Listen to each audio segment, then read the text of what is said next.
ఆంధ్రప్రదేశ్లో జరుగుతున్నటువంటి పరిణామాలు ముఖ్యంగా కాంగ్రెస్ ఏ విధంగా అక్కడ పార్టీ పరిస్థితి ఉన్నది, అదేవిధంగా పవన్ కళ్యాణ్ తాజాగా చేసినటువంటి కాపు సామాజిక వర్గాన్ని టార్గెట్గా చేసినటువంటి వ్యాఖ్యలు, ఈ అన్ని వివరాలపై మనతో మాట్లాడేందుకు జాయిన్ అవుతున్నారు పశ్చిమ గోదావరి జిల్లా కాంగ్రెస్ ప్రెసిడెంట్ సీతారాం గారు. నమస్తే సార్. నమస్తే అండి, అందరికీ నమస్కారం.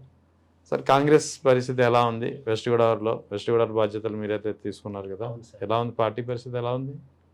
షర్మిలారెడ్డి గారు వచ్చిన తర్వాత కాంగ్రెస్ పార్టీలో గతం కన్నా మంచి పూర్వభయం వచ్చిందండి. అలాగే మొన్న మొత్తం సెలక్షన్ కొత్త జిల్లా అధ్యక్షుల్ని రాష్ట్ర వ్యాప్తంగా అందరినీ మార్చారండి. మార్చిన తప్పరు యూత్కి ఎక్కువ మంచి అవకాశాలు ఇచ్చారు అందరికీ. ఈస్ట్ గోదావరి అంటే, వెస్ట్ అంటే, అలాగే ఎక్కువ మా కాపు కమ్యూనిటీ కూడా దగ్గరగా ఒక 10 జిల్లాల ప్రెసిడెంట్లు కూడా మంచి అవకాశం ఇచ్చారు కాపులకు కూడా. షర్మిల గారు వచ్చిన తర్వాత చాలా బాగుందండి పార్టీ. అందరినీ కూడా మొత్తం ప్రతి కార్యక్రమం కూడా చాలా విజయం చేస్తున్నాం. అలాగే మళ్ళీ మంగళవారం నాడు 19వ తారీఖున కొత్త జాయినింగ్స్ కూడా ఉన్నాయండి. విజయవాడలో ఏ కన్వెన్షన్లో సుమారు కొన్ని వేల మంది షర్మిల గారి ఆధ్వర్యంలో కూడా జాయిన్ అవుతున్నారు. కానీ షర్మిల పార్టీ బాధ్యతలు స్వీకరించినప్పటి నుంచి ఆమె కాంగ్రెస్ ప్రజలకు సంబంధించినటువంటి, ముఖ్యంగా అధికార పార్టీకి సంబంధించినటువంటి విధానాలని టార్గెట్ చేసే కంటే ఎక్కువగా తన సోదరుడు జగన్నే ఎక్కువ టార్గెట్ చేస్తున్నారనే విమర్శ గట్టిగా వినిపిస్తుంది. లేదండి, ఏదన్నా మన జాతీయ ఉపాధి హామీ గ్రామీణ పథకం ఉందండి. దాన్ని బీజేపీ ప్రభుత్వం తీసేసే ప్రక్రియ పూర్తిగా స్టార్ట్ చేసింది.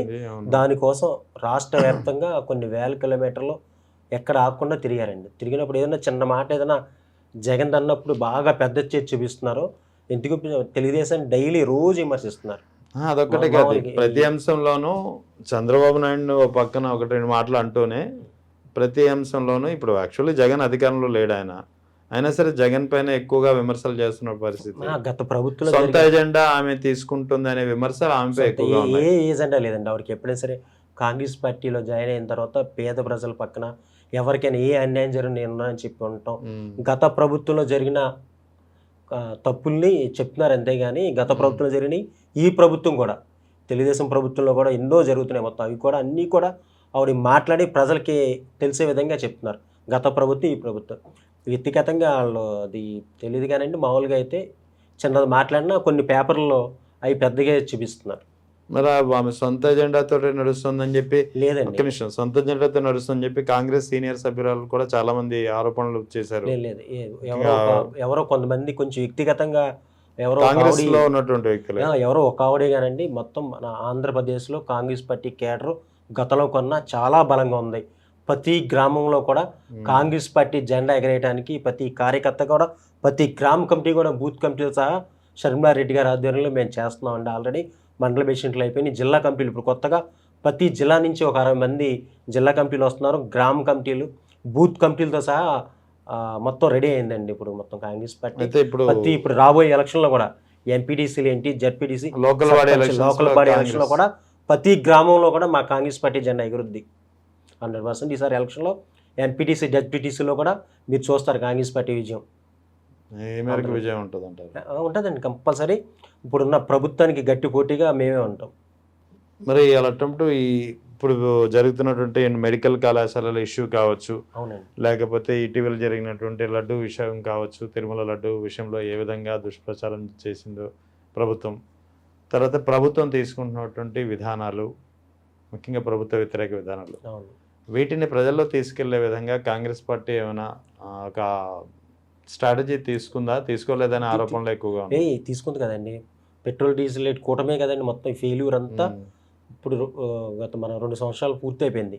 2 సంవత్సరాల్లో కూడా ఏ అభివృద్ధి లేదు. చూసారా, రోడ్లు చూస్తున్నాం అలాగే ఉన్నాయి. ఎక్కడైనా కొన్ని చోట్ల ఏదో ప్యాచ్ వర్క్ చేస్తున్నారు అంతేగాని కొంతమంది అయితే చాలా ఇబ్బందులు గురవుతున్నారు. ఫీజు రిమర్స్మెంట్ ఇప్పుడు కూడా దిక్కు దివానా లేదు. కొన్ని కాలేజీల్లో కొన్ని కోట్లు పెండింగ్లో ఉన్నాయి. ఎంతోమంది విద్యార్థులు ఫీజు రిమర్స్ రాక, నేనే వెళ్ళాను కొన్ని కాలేజీలు డైరెక్ట్గా వెళ్తే ఇంకా ఫీజు రిమర్స్ రాక ఫీజు కట్టేయండి అన్నారు కొన్ని కాలేజీలో. ఆ కాలేజీ పేర్లు చెప్పకూడదు.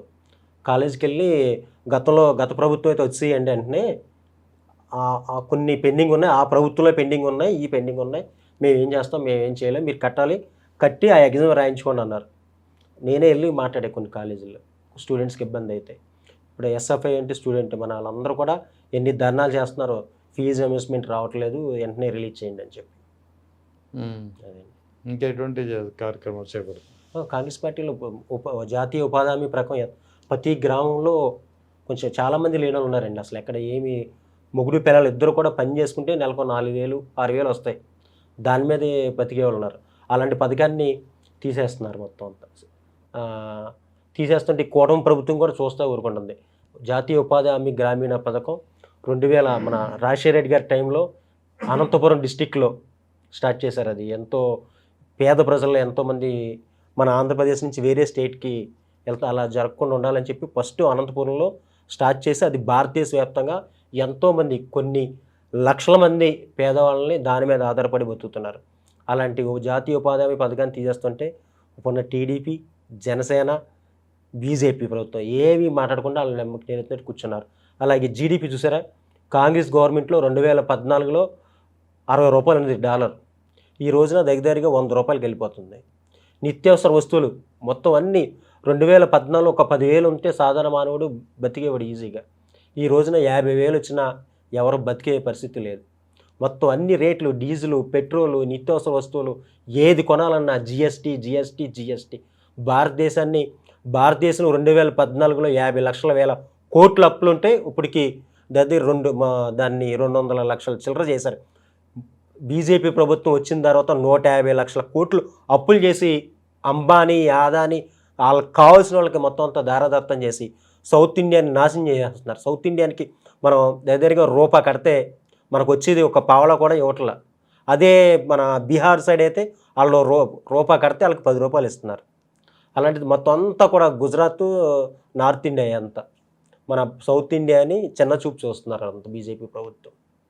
తాజాగా పవన్ కళ్యాణ్, జనసేనాని పవన్ కళ్యాణ్ చేసిన వ్యాఖ్యలు కాపు సామాజిక వర్గంని చులకన చేస్తూ మాట్లాడడమే కాకుండా ఒంటరిగా పోటీ చేస్తే ఏం చేశారు, అందరూ పారిపోయారు, 2 చోట్ల పోటీ చేస్తే 2 చోట్ల నన్ను ఓడించారని చెప్పి ఏ కాపు సామాజిక వర్గం అయితే ఆయనకి వెన్నంటిగా నిలిచిందో 2024 ఎన్నికల్లో ఆ సామాజిక వర్గాన్ని చులకన చేస్తూ మాట్లాడిన వ్యాఖ్యలపై పెద్ద ఎత్తున ఒక దుమారం రేగుతోంది. ఏం చెప్తారు మీరు? అది ముందుగా కాపు సామాజిక వర్గంలో అందరూ అన్ని పార్టీలు ఉన్నారండి. అవును, మేమైతే కాంగ్రెస్లో ఉన్నాం, కొంతమంది వైసీపీలో ఉన్నారు, బీజేపీలో ఉన్నారు, జనసేన. కొంచెం ఎక్కువ మంది పవన్ కళ్యాణ్ వెనకాల ఉన్నారు కాపుల్లో, కాపు సామాజిక వర్గం. మ్యాక్సిమం ఎక్కువ మంది జనసేనకే ఉన్నారండి. అబద్ధం ఎందుకు, మనం రియల్గా మాట్లాడుకోవాలి. లాస్ట్ టైం భీమవరం పోటీ చేశారండి. భీమవరాన్ని మనకి వైజాగ్ గాజువాక్లో పోటీ చేశారు. 2 చోట్ల కూడా దగ్గరగా ఆయన అప్పుడు మంచి ఓటింగ్ వచ్చిందండి. కాపులందరూ వేస్తేనే ఆయన పిట్టపురం ఏంటి ఇదంతా కాపు యువత అంటే చాలామంది ఆయన వెనకాల ఉన్నారు. ఇది కాపులో ఆయన ఒక్కడే కాదు కదండి, కాపుల్లో పవన్ కళ్యాణ్ ఒక్కడే కాదు, చాలామంది నాయకులు అందరూ ఉన్నారు. అదే అటువంటి కాపుల్ని ఇప్పుడు చులకన చేస్తూ మాట్లాడుతున్నాడు ఆయన. ఎక్కడుందండి కాపులకి వేయాలి? ఎక్కడుంది ఈ టీడీపీ ఈ కూటమి ప్రభుత్వంలో?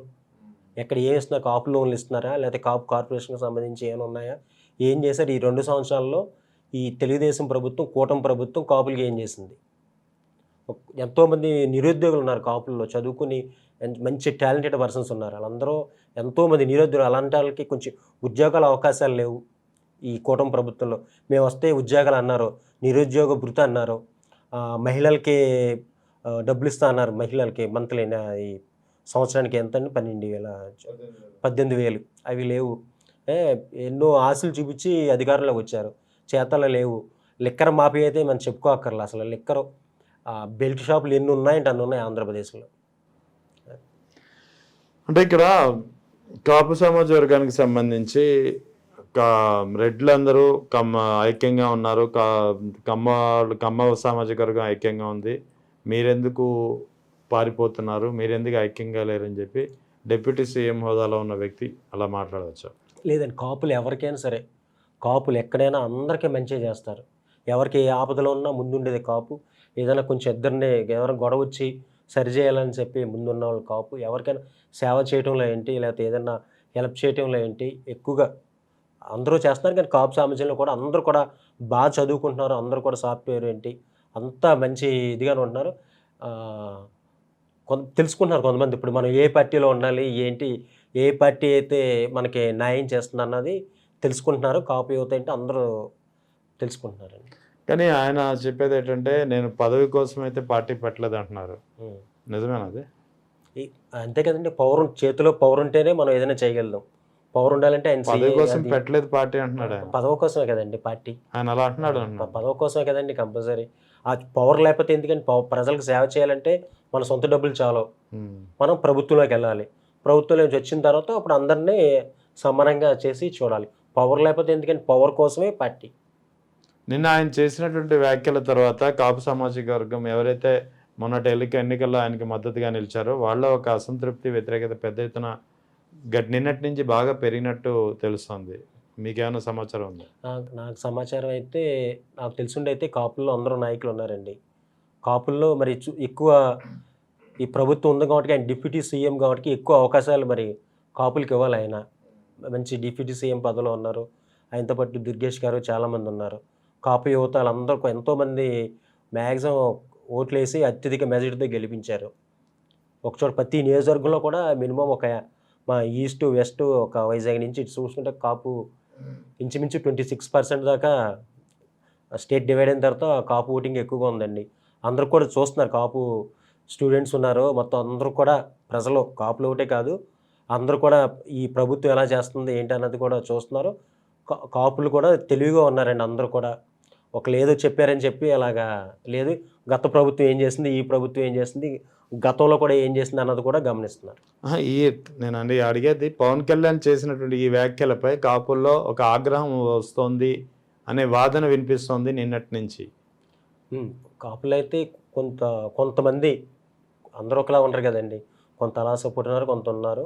కొంతమందిలో కొంచెం వ్యతిరేక భావన వచ్చింది. అలా మాట్లాడతాం ఏంటన్నది కొంతమందిలో వ్యతిరేక భావన వచ్చింది. సో అది ఇప్పుడు వచ్చే లోకల్ బాడీ ఎలక్షన్స్లో ఎలా ఉండబోతుందంటారు? కాపులు మళ్ళీ తిరిగి జనసేనకి సపోర్ట్ చేస్తారంటారా లేదా? లాస్ట్ టైం అయితే కాపు విలేజ్లో ఉందనుకోండి, కాపు విలేజ్లో మ్యాక్సిమం జనసేన ప్రెసిడెంట్లు ఉన్నారు. ఎగ్జామ్ పరిస్థితి ఏంటి ఇప్పుడు లోకల్ బాడీ ఎలక్షన్ పరిస్థితి అంటే ఇంకా మనం ఎలక్షన్ దగ్గరికి వచ్చాక అని చెప్పలేం. దగ్గరికి వచ్చిన తర్వాత చెప్పలేం. కానీ కాపు ఫ్యాక్టర్ మటుకు 100% ఉంటుంది. ఉంటుందా ఉండదా? ఉంటుందండి, కంపల్సరీ ఉంటుంది. ఉంటుంది. నేను ఎవరి వైపు ఉంటుందండి? ఎవరి వైపు ఉన్నది మనకు దగ్గరికి వచ్చాక మనం చెప్పగలదు. ఇప్పుడు ఏదో ఎవరు గమ్ముని మాట్లాడారని చెప్పలేం కదండి.